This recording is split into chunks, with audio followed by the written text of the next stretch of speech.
Welcome to the deep dive. This time we're really diving into the concept of power, No. but not just power in the general sense. We're going deep with Robert Greene's The 48 Laws of Power. Okay. And it's fascinating stuff. We're talking history, we're talking philosophy, we're even going to get into a little con artistry. Yeah, it's a really interesting mix. Right. It's not your typical self-help book. Yeah. Are you ready for some serious aha moments? You know I am. Absolutely. It's amazing how much power dynamics play into our lives, even when we don't even realize it. Totally. It's like Greene gives us this secret decoder ring for understanding how people operate. Yeah. And one of the things I love is how he uses these really vivid historical examples to get his points across. Yeah, for sure. Speaking of which, let's jump right into Law 1, never outshine the master. Oh, that's a good one. Especially in a workplace setting, right? It's all about strategic flattery. You know what I mean? People in charge, they kind of crave that validation. It's so true. It seems counterintuitive though, right? Aren't we supposed to be trying to stand out, be the best? Right. But Greene's saying if you want to get ahead, sometimes it's better to make the people above you look even better. It's true. It's like that saying, it's better to be a big fish in a small pond.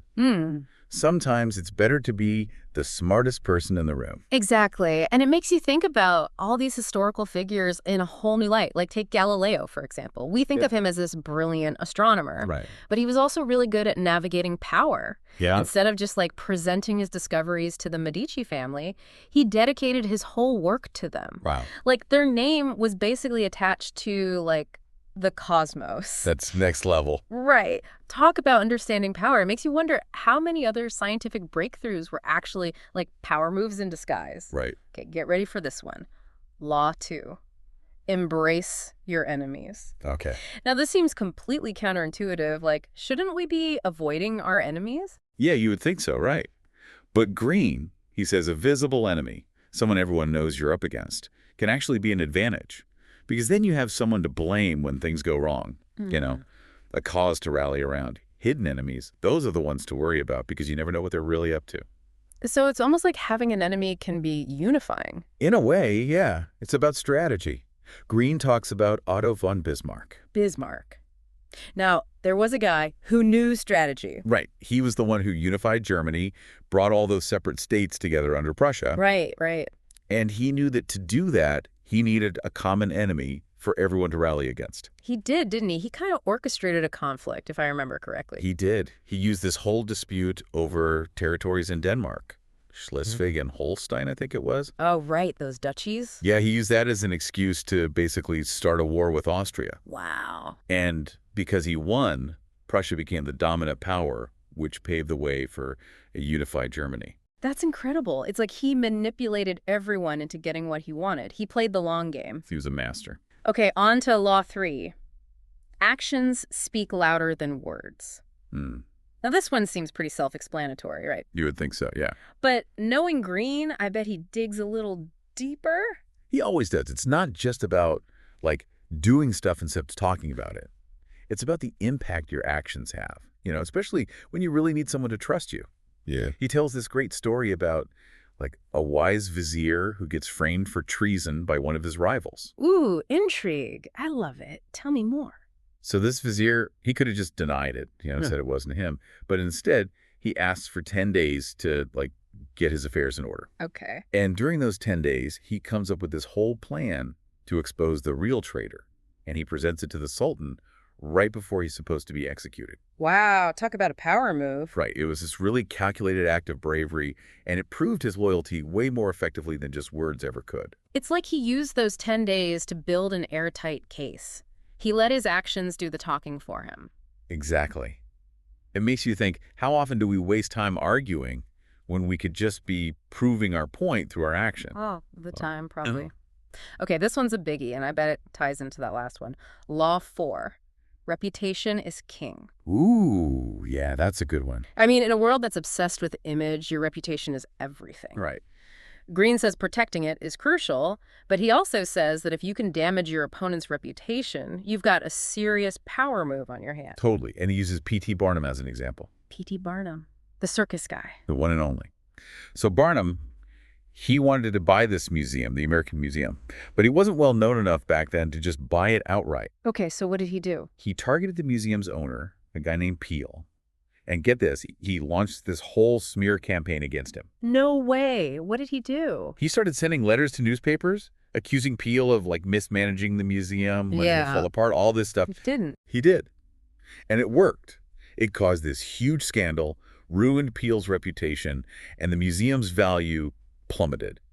So Barnum swooped in and bought it for a steal. Talk about ruthless. Right. It shows you how fragile a reputation can be, especially when you bring the public into it. So true. Okay, buckle up because this next one sounds intense. Law 5. Keep others in suspended terror. Cultivate an air of unpredictability. Oh, wow. Yeah, suspended terror sounds a little extreme, but I'm thinking it's more about strategy than actually, terrifying people. Right. It's like, think about it. People like predictability, right? Yeah. We like to know what to expect. It makes us feel safe. But when you throw unpredictability into the mix, that creates unease, even a little fear. And Greene says that can be used to your advantage. So you're saying it's about keeping your opponents on their toes. They never know what you're going to do next. Exactly. And there's no better example than Genghis Khan. Think about how he conquered Persia. Oh, wow. Genghis Khan. He was a force of nature. He was. He was facing this massive army, the Shah of Khwarezm's forces. They were way bigger than his. I bet they were expecting, like, a traditional battle, though, right? Exactly. But Genghis Khan, he was all about speed, mobility, and total unpredictability. So he used their expectations against them? Exactly. He was playing a different game. No one could predict his next move. Genius. It seems tricky, though. Like, you have to be unpredictable enough to be effective, but not so much that people think you're just crazy. Right. It's about strategic chaos. I like that, strategic chaos. And I bet timing plays a big role in all of this. Oh, absolutely. Which brings us to Law 6. Master the art of timing. Oh, yes. This one's interesting because it's not just about picking the right moment to act. It's also about how you make other people perceive time, right? Totally. Time is like an illusion in a way. It's all about how we experience it and how people can manipulate that experience. It reminds me of those optical illusions where you can't tell which line is longer. Right. Greene actually uses Harry Houdini as an example. Oh, Houdini, the escape artist. Love him. So good, right? And his whole thing, his escapes, they were incredible, partly because he knew how to use time, he built up suspense, he'd make his escapes last longer on purpose, to build that tension. That's so true. By the time he got out, everyone was on the edge of their seats. Exactly. So he wasn't just escaping from chains or whatever. He was escaping from time itself. At least it seemed that way to the audience. That's a brilliant way of putting it. It makes you realize how powerful it can be when you can control how people experience something as fundamental as time. It really is. Okay, this next one sounds a little more, shall we say, diplomatic. Law 7, strategic contempt, when silence is golden. Oh, interesting. Yeah, I'm getting a very pick your battles kind of vibe from this one. Like sometimes it's more powerful to just ignore something. It can be. And Greene talks about how ignoring those little annoyances, the small stuff, can be really powerful. Because you're basically saying, you're not even worth my time. Oh, that is a power move. It is. But he also warns against taking it too far. He uses Napoleon Bonaparte as an example. Oh, Napoleon, what happened? Napoleon, he had this habit of, dismissing warnings, even when they were serious. He thought he was untouchable, Oh, no, that never ends well. It didn't. And that's the thing about this law. Ignoring a problem doesn't make it go away. So you have to know when to assert yourself and when to just let it go. Exactly. Easier said than done sometimes, right? Way easier. Okay, this next one I have a feeling we'll be revisiting. Law 8. Play the sucker. Okay. This one sounds like it takes some serious acting skills. It does. It's about deception, basically. Greene says you should make yourself seem less intelligent than you really are. Play dumb to get ahead, huh? It can be surprisingly effective. Because when people think they're the smartest one in the room, they let their guard down, they get cocky, and then they're easier to manipulate. Wow, that's kind of sneaky. You got a good example of that one. Greene tells this great story about Count Victor Lustig. He was this notorious con man, a real smooth operator, and he actually managed to swindle Al Capone. Wait, Al Capone? As in the Al Capone? The one and only? How is that even possible? Lustig, he was good. He went to Capone with his fake investment opportunity, right? But he presented it in a way that made him seem kind of, incompetent. So Capone felt sorry for him. Exactly. He thought Lustig was a total sucker, so he gave him a ton of money, which, of course, Lustig took and ran. No way! That's incredible. It just goes to show sometimes the best way to win is to make the other person think they're already winning. That's like next level manipulation. It reminds me of that saying, the greatest trick the devil ever pulled was convincing the world he didn't exist. Oh, that's a good one. It's like if you appear harmless, people underestimate you, which makes you even more powerful. Precisely. Okay, moving on. This next law, I think it applies to pretty much every aspect of life. Law 9. Concentrate your forces. Okay, I like this one already. It's about focus. Greene says that it's better to put all your energy into one thing, one big goal, than to spread yourself too thin trying to do everything. So it's about quality over quantity, basically. Exactly. Don't waste your time on small, insignificant things. Mm. Find that one big opportunity, that fat cow, as Greene calls it, and milk it for all it's worth. I like that analogy. He uses the Rothschild banking dynasty as an example. Mm-hmm. They didn't try to do everything. They focused on specific areas where they could have the most impact. And it worked. They became one of the most powerful families in the world. It's about strategy. Put your energy where it matters most. This is making me rethink my to-do list. Me too. Maybe we need to be more strategic with our time and energy. I think so. It's like that saying, the man who chases two rabbits catches none. Right. Okay, let's talk about a law that feels very relevant in today's world of instant gratification. Law 10. Use absence to increase respect and honor. Oh, that's a good one. This one feels like it's about playing hard to get. Like, make yourself scarce and people will want you more. It's true. We always want what we can't have. It's like a limited edition sneaker or a concert ticket that sells out instantly. The harder something is to get, the more valuable it seems. It's like creating this aura of mystery around yourself. People start wondering where'd they go? What are they up to? Exactly. It makes you more intriguing, more desirable. And it plays into that fear of missing out that everyone seems to have these days. Totally. Absence makes the heart grow fonder, or in this case, makes you more powerful. So true. It's like a magic trick. You make yourself disappear and suddenly everyone wants you back. Exactly. Sometimes the most powerful move is knowing when to step back. Love it. Okay, we've covered a lot of ground, but we still got a lot more to unpack. We're just getting started. Yeah, we're just getting warmed up. Right. Okay, so we're back, and we are ready to tackle more of Robert Greene's 48 Laws of Power. Up next, we've got Law 11. Learn to keep people dependent on you. Now, this one, it sounds a little, I don't know, kind of manipulative at first glance. Yeah, it does, doesn't it? But it's not about, like, taking advantage of people. It's more about understanding that power is about interdependence. You know, to really have influence, you need to make yourself indispensable. So it's about being the go-to person, the one with the knowledge, the skills that everyone needs. Exactly. Greene uses this great metaphor of like a ruler and their advisors. A good ruler surrounds themselves with smart people, right? People who know their stuff. Right. But those advisors, they depend on the ruler to keep their position, to have any real influence. It's a two-way street. It's like that old saying, it's lonely at the top. But I guess being at the top also gives you a certain advantage. You get to choose who you surround yourself with. Totally. And this whole dynamic, it's everywhere. Think about a successful business, right? Okay. They succeed by creating something people need, something they can't get anywhere else. So the customers, they become dependent on them. That's a great point. It's like power often comes from being a problem solver. Whether you're providing a service, you're offering advice, It's exactly. Or even if you're just the only one who knows how to fix the printer. Exactly. You become the hero. All right, let's talk about honesty. Or should I say, the strategic use of honesty. Law 12. Use selective honesty and generosity to disarm your victim. Now, that one does seem a bit counterintuitive, right? It does, right? Like, are we talking about power plays here? Yeah. Deception, manipulation, all that? Yeah, but Greene is saying that being honest and generous at the right moment, it can really catch people off guard. It's like you're lowering their defenses. Exactly. They let their guard down because they think, oh, they're being nice. They must be one of the good guys. It's like that saying, you catch more flies with honey than with vinegar. Exactly.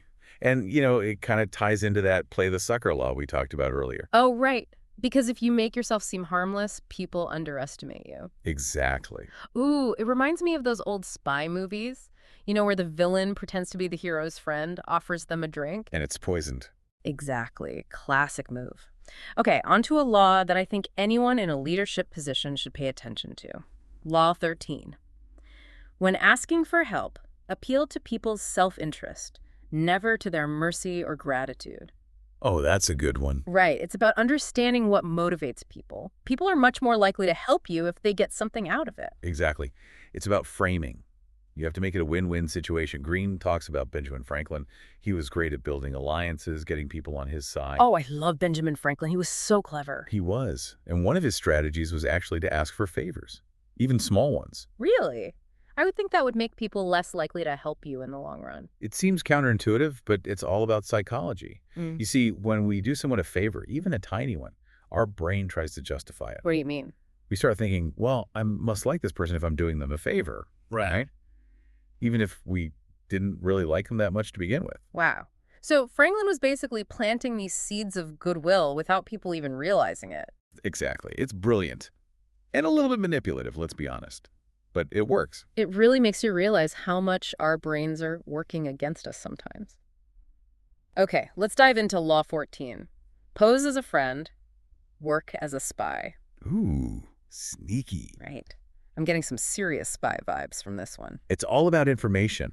Knowing what's going on, understanding people's motivations. Greene says that knowledge is the ultimate weapon. So you're saying it's important to be observant, pay attention to what people say, but also what they don't say. Exactly. Body language, tone of voice, those little slips of the tongue, that's where you find the really juicy stuff. You've got to read between the lines. Exactly.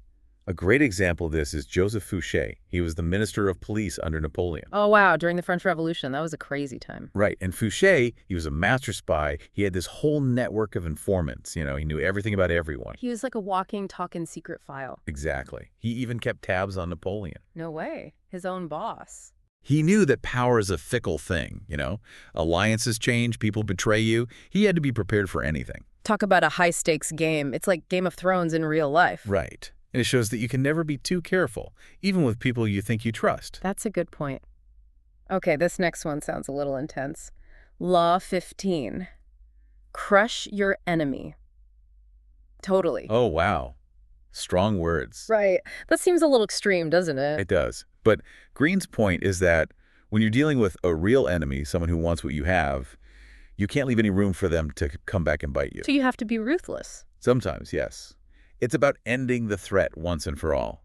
Do you have an example of that? Someone who really took this law to heart? Hernán Cortés. When he conquered the Aztec Empire, he knew he couldn't just defeat their army. He had to eliminate the source of their power. Montezuma, their emperor. And he captured him, right? Held him hostage. Exactly. Now, it backfired on him eventually. Yeah. But you see the principle, right? Take out the leader, and you create chaos. It's like that saying, a house divided against itself cannot stand. Exactly. But of course, it's a risky move, right? Yeah. Because someone else could easily step into that power vacuum. Right. You have to be ready to take control yourself. Exactly. It's high risk, high reward. So much to think about. Greene really makes you see power in a whole new light. Okay, on to Law 16. Use absence to increase respect and honor. Wait a minute. Didn't we already cover this one? We did. I guess it's such an important principle that it's worth repeating. That's true. Sometimes the most powerful thing you can do is walk away. Exactly. Create a little mystery, a little longing. Make them come to you. Love it. Yeah. And speaking of keeping people guessing, let's talk about Law 17. Keep others in suspended terror. Cultivate an air of unpredictability. Oh, we're back to that one. It's like these laws, they're all connected, you know? They really are. It's like a giant web of power dynamics. Exactly. And you never know which thread to pull next. Ooh, that's a good one. Okay, this next law, I think it's particularly relevant these days when it's so easy to isolate yourself. Law 18. Do not build fortresses to protect yourself.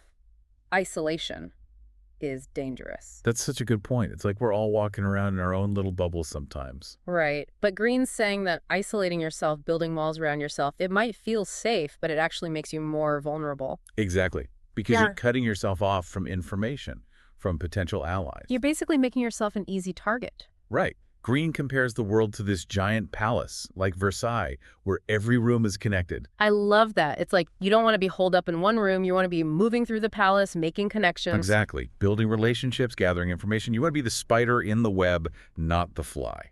Okay, that's a little creepy. But I get your point. All right, let's talk about something a little less arachnid related. Law 19. Know who you're dealing with. Do not offend the wrong person. Ooh, that's a big one. Right. It's about knowing when to pick your battles. Exactly. Not all enemies are created equal. So true. Some people you just don't want to mess with, either because of their position, their connections, or, their personality. Right. Some people hold grudges, and any historical examples come to mind? Well, Marie Antoinette, for Oh, example. oh, wow, the French queen. Right. Talk about being in over your head. Right. Now, regardless of what you think of her, she definitely made some powerful enemies. And I think part of her downfall was that she misjudged how much power they really had. She underestimated them. And she paid the price. She did.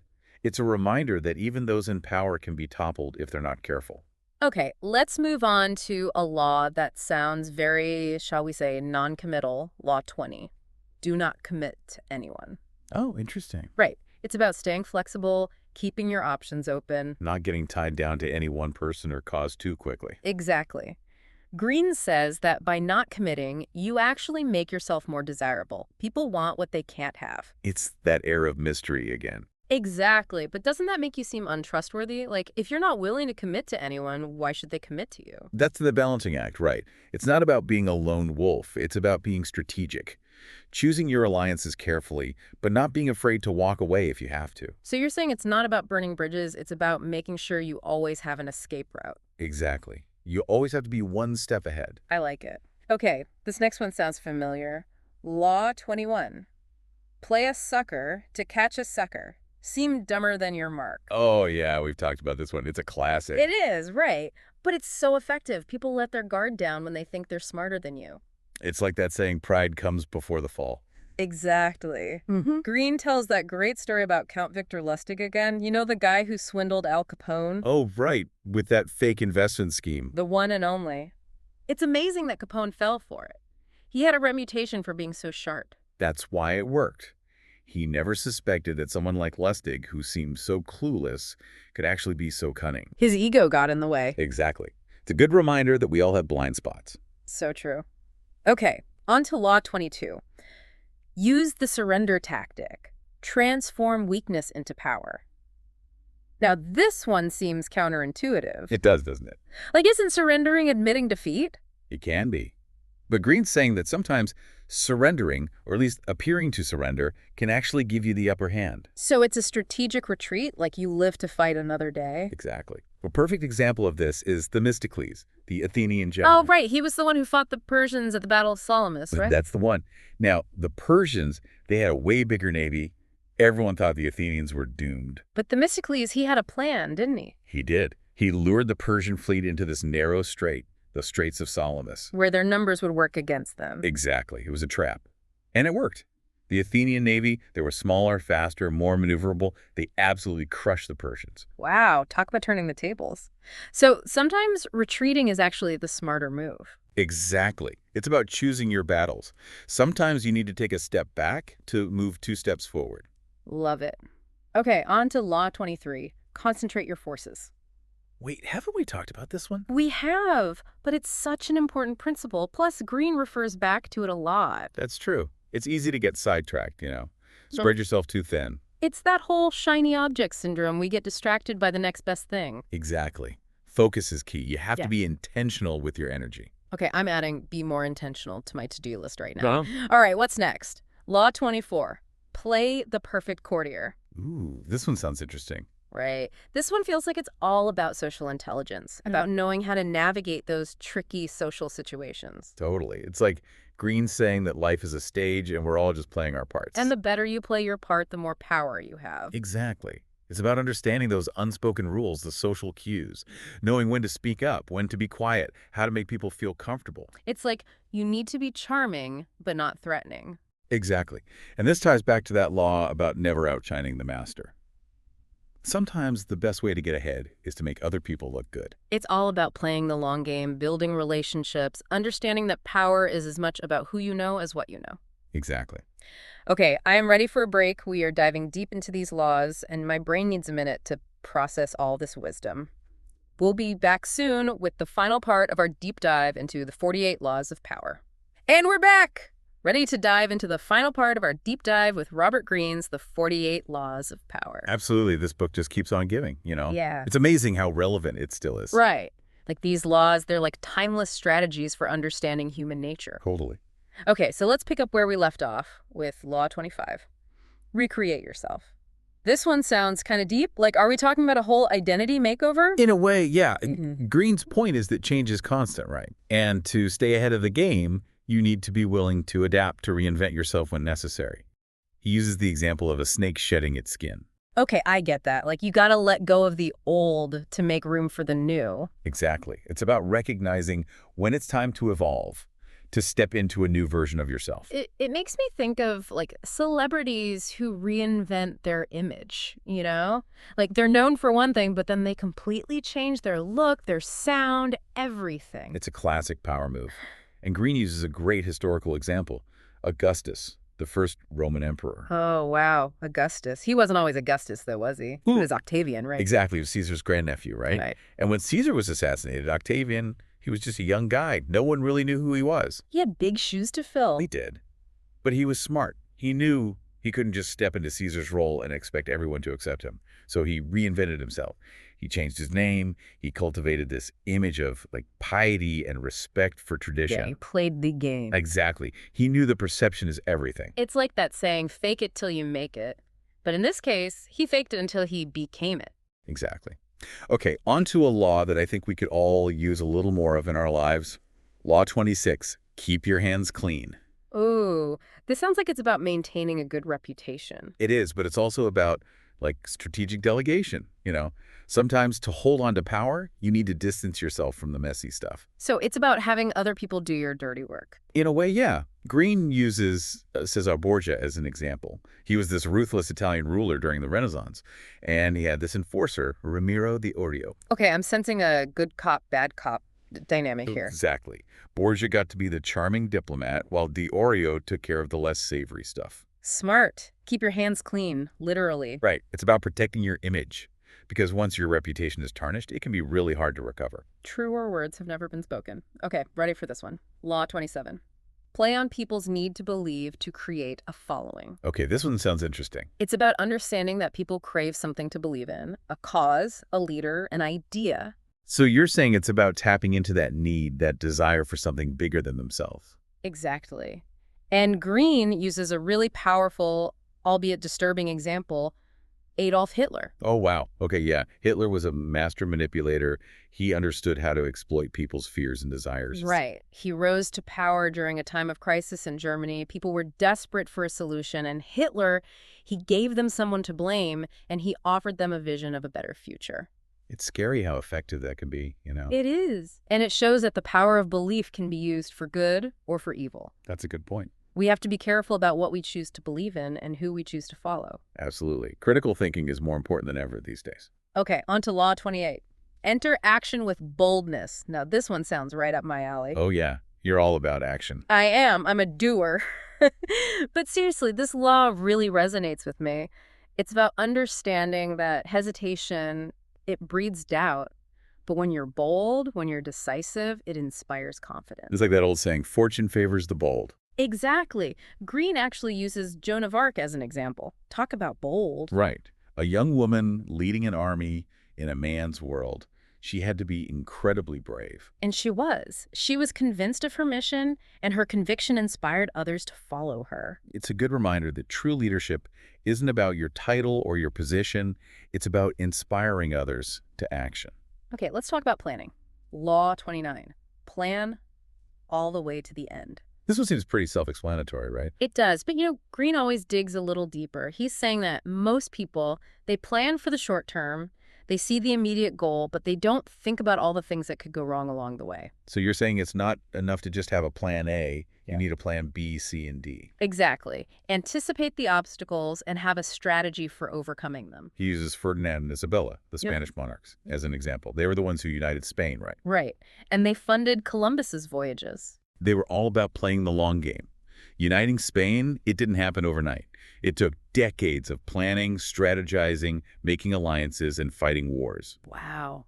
That's commitment. It really is. It's a reminder that big achievements, they take time and a lot of careful planning. So true. And last but certainly not least, Law 30. Make your accomplishments seem effortless. Okay, this one sounds kind of sneaky. Well, it's not about being deceptive. It's about understanding that people are more likely to respect and admire you if you make it look easy. So it's about concealing the effort. Exactly. Think about like a great athlete or musician. They make it look so easy, but we know they've spent years practicing, honing their It's skills. about making it look effortless. Exactly. And that's a wrap on the 48 laws of power. It's been quite a journey. Any final thoughts? You know, it's a lot to take in, and some of these laws, they can be used for good or for evil. That's true. But I think the most important takeaway is self-awareness. Understanding these laws, it helps us see the world more clearly, it helps us understand the games people play, and it helps us make more conscious choices about how we want to play the game. Well said. And that's our show for today. Thanks for joining us on this deep dive. We'll see you next time.